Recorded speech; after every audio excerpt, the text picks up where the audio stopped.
Josh Hazlewood গতি, swing, বাউন্সে এক বোলারই ধসিয়ে দিতে পারে প্রতিপক্ষের ব্যাটিং লাইন আপ। ভারতকে ৩৬ রানে অল আউট করার মূল কারিগর ছিলেন এই অজি পেসার। বরাবরই যার পছন্দ বোলিং বান্ধব উইকেট। তবে সেই হ্যাজেলউডই বাংলাদেশের বিপক্ষে ম্যাচে চাচ্ছেন উইকেটটা যেন মিরপুরের মতো উইকেটে হয়। আন্তর্জাতিক ক্যারিয়ারে ৪০০-র বেশি উইকেটের মালিক হ্যাজেলউড বাংলাদেশের বিপক্ষে টেস্ট খেলবেন প্রায় ১০ বছর পর। ইনজুরিতে খেলা হয়নি শেষ ওয়ানডে ও টি-২০ সিরিজ।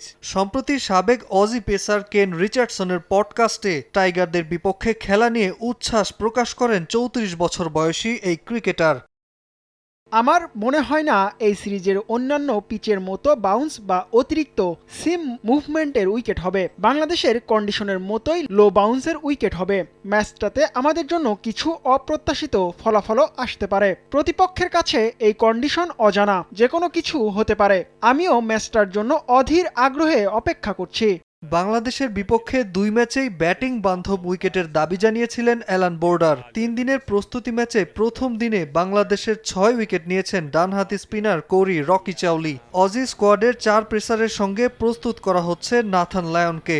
ডারউইন ম্যাকাইয়ে অজিদের পেস বোলিং সামলানোর জন্য হোমওয়ার্ক করেছে শান্তর দল। তবে প্রস্তুতি ম্যাচে বাংলাদেশকে চ্যালেঞ্জে ফেলেছে স্পিনিং উইকেট। আসন্ন সিরিজে যে কোনো পরিস্থিতির জন্যই পরিকল্পনা করেছে অজিরা।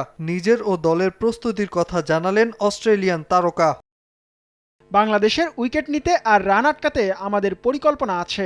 অল আউট করাটাই লক্ষ্য এবং করতে পারলে অবশ্যই ভালো লাগবে। আমরা আমাদের সহজাত খেলাটাই খেলবো, তবে সময়ের সঙ্গে আমাদের গেম প্ল্যানে পরিবর্তন আসতে পারে।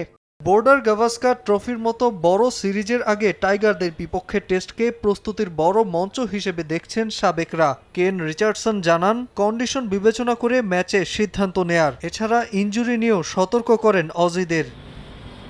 নাজমুল হাসান পুলক, সময় সংবাদ।